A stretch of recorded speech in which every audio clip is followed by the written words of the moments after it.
Welcome to our channel کالمز collection. آج کی اس ویڈیو میں ہم اوریہ مقبول جان صاحب کا جو کالم آپ کے سامنے پیش کریں گے اس کا عنوان ہے گئے تو کیا تیری بزم خیال سے بھی گئے۔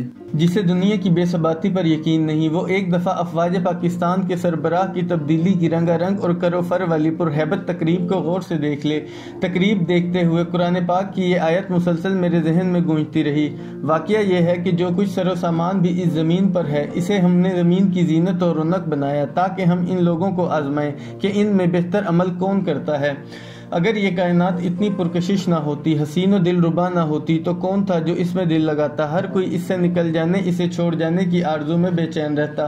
پاکستانی فوج شاید دنیا کی واحد فوج ہے جس میں سربراہ کی تبدیلی کی تقریب اس قدر پر رونق، باروب اور ہیبت و جلال کی تصویر ہوتی ہے۔ دنیا بھر میں اب صرف تاج برطانیہ کے وارث کی تبدیلی کی تقریب ہی ایسی رہ گئی ہے جس میں ابھی تک قدیم نو آبادیاتی طاقت کا جلال زندہ رکھنے کی بھرپور کوشش کی جاتی ہے۔ وہ تخت برطانیہ جس میں جب ملکہ وکٹوریہ سریر آرا ہوئی تو اس کے ایسے مجسمے بنا کر تمام نو آبادیوں میں لگائے گئے، جس میں ملکہ ایک تخت پر کوہ نور ہیرے والا تاج پہنے بیٹھی ہے اور اس کے ایک ہاتھ میں دنیا کا گلوب ہے اور دوسرے ہاتھ میں اقتدار کا ڈنڈا۔ ایسا ایک مجسمہ ابھی بھی لاہور کے عجائب گھر میں موجود ہے۔ وہ سلطنت جس پر کبھی سورج غروب نہیں ہوتا تھا، اب سمٹ کر صرف 2,09,331 مربع کلومیٹر کے جزیرے تک آ چکی، مگر بادشاہت کی تبدیلی کی تقریب کا کروفر اور جاہو جلال ابھی تک ویسا ہی ہے۔ 1857 کے بعد مغل شہزادوں اور شہزادیوں کی قسمہ پرسی کے جو قصے خواجہ حسن نظامی نے تحریر کیے ہیں، وہ جہاں اقتدار والوں کے لیے مقام عبرت ہیں، وہیں ہر شہزادے اور شہزادی کی غربت و افلاس والی زندگی میں بھی خواجہ صاحب نے اجڑے ہوئے اقتدار اور کھوئے ہوئے شاہی محل کی زندگی کی جھلک دکھانے کی کوشش کی ہے۔ فاقہ زدہ زندگی میں بھی دستے سوال دراز نہیں کرتے تھے، بلکہ اپنی جانب بڑھتی ہوئی موت کو گلے لگا لیتے تھے۔ دنیا کے نقشے پر صرف 100 سال پہلے تک 4 بڑی نو آبادیاتی قوتیں تھیں: برطانیہ، فرانس، ہالینڈ اور پرتگال۔ ان چاروں کے زیر تسلط تقریباً پوری دنیا تھی۔ آج یہ تمام قوتیں سب اپنے اپنے علاقوں میں واپس سمٹ چکی ہیں۔ ہالینڈ اور پرتگال تو ایسے سمٹے کہ اقوام متحدہ کی راہداریوں میں اس وقت 200 عام ممالک کی قطار میں کھڑے ہوئے ہیں۔ فرانس نے بادشاہت نما اقتدار کی آخری ہچکی نپولین کے دور میں لی اور 1815 میں اس کی شکست کے بعد وہ ایک جمہوری نو آبادیاتی قوت بن گیا۔ اس قوت نے امریکہ کی جنگ آزادی میں جارج واشنگٹن اور اس کے ساتھیوں کو مدد فراہم کی، جس کے انعام میں آج اس کا اقوام متحدہ کے 5 مستقل بڑی طاقتوں میں شمار ہوتا ہے۔ اسپین ان چاروں قوتوں سے بہت پہلے دنیا پر حکومت کرنے کے بعد اپنی کچھار میں واپس لوٹ چکا تھا۔ ان سب طاقتوں میں سے ابھی تک مصنوعی کروفر اور روایتی آن بان صرف برطانیہ کے شاہی خاندان میں باقی ہے۔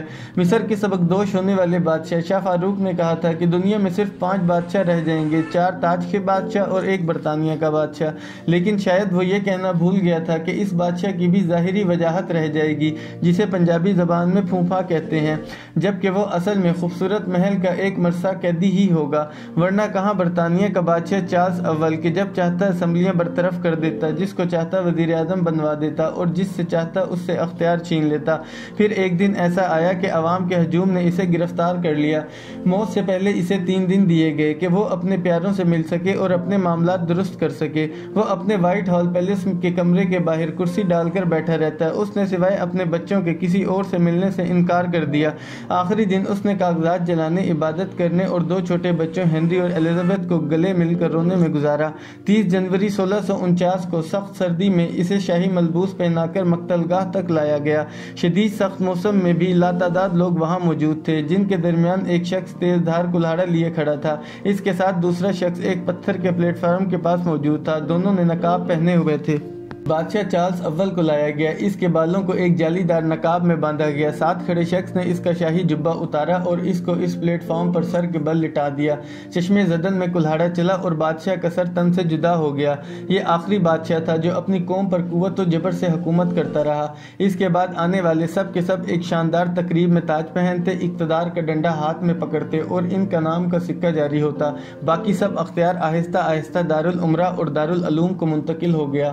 اس وقت دنیا میں تقریباً 200 آزاد ریاستیں ہیں جن میں کم از کم 25 ایسی ہیں جو مضبوط فوجی قوت رکھتی ہیں، 9 ایٹمی طاقتیں ہیں جن کے پاس شاندار فضائیہ، بحری اور بری افواج ہیں، لیکن جس کروفر اور جاہ و جلال سے اقتدار کی منتقلی کی تقریب پاکستان میں منعقد ہوتی ہے کسی اور ملک میں نہیں ہوتی۔ تقریبات منعقد کرنے میں ہم اپنا ثانی نہیں رکھتے۔ مجھے کم از کم 3 بڑے ممالک کے سفیروں نے بتایا کہ پاکستان میں جس شاہانہ انداز میں کسی غیر ملکی سفیر کے کاغذات نامزدگی پیش کرنے کی تقریب منعقد ہوتی ہے، دنیا کے بیشتر سفیر پاکستان میں اپنی تعیناتی کی خواہش کرتے ہیں تاکہ ایک دفعہ اس لذت سے لطف اندوز ہو سکیں۔ چیف آف آرمی سٹاف کی تبدیلی کی تقریب عین ممکن ہے ہمیشہ ایسے ہی منعقد ہوتی ہوگی، لیکن عوام کی نظروں سے اوجھل رہی۔ جس طرح گزشتہ 2 تقاریب براہ راست تمام ٹیلی ویژن چینلوں پر دکھائی گئی ہیں، اس پر واقع ہی کسی پرہیبت اقتدار کی منتقلی کا گمان ہوتا ہے۔ تقریب کو عوام کو دکھانے کا مقصد یقیناً یہ ہو سکتا ہے کہ قوم کو افواج پاکستان کے ڈسپلن اور اس کی روایات سے آگاہ کیا جائے، لیکن اس پوری تقریب کے دوران میں صرف یہی سوچتا رہا کہ یہ شاندار تقریب کس طرح اس دنیا کی بے ثباتی کی واضح مثال ہے۔ اس دنیا کے بارے میں سب سے خوبصورت اور لازوال تبصرہ رسول اکرم صلی اللہ علیہ وآلہ وسلم نے فرمایا ہے۔ آپ نے فرمایا یہ دنیا عابر السبیل یعنی ٹرانزٹ لاؤنج یا عارضی پڑاؤ ہے۔ آدمی عالم بالا کی دنیا سے آتا ہے، یہاں کچھ دن پڑاؤ کرتا ہے اور اپنی اگلی منزل کی جانب روانہ ہو جاتا ہے۔ اللہ نے اگر یہ دنیا خوبصورت، بارونق اور دلربا نہ بنائی ہوتی تو اسے چھوڑنے پر کبھی کوئی شخص ماتم کناں نہ ہوتا۔ پوری تقریب کے دوران میں سوچ رہا تھا کہ تھوڑی ہی دیر کے بعد یہاں پر موجود چاقو چوبند دستوں والوں اور کلف زدہ وردیوں والوں کے لیے ایک شخص بالکل اجنبی ہو جائے گا۔ وہ جیتا جاگتا انسان ہوگا مگر وہ اس مقتدر سپاہ کے لیے رخصت ہو چکا ہوگا۔ سول سروسز اکیڈمی میں ہمارے ڈائریکٹر ریٹائرڈ بریگیڈیئر ظفر مسعود تھے۔ ان کے ساتھ جب بھی سفر کا موقع ملا وہ آرمی ریسٹ ہاؤس میں نہیں ٹھہرتے تھے۔ پوچھا کیوں؟ کہنے لگے جب میں تعارف کرواتا ہوں بریگیڈیئر ظفر تو سلیوٹ کرنے والا شخص پوچھتا ہے سر حاضر سروس یا ریٹائرڈ؟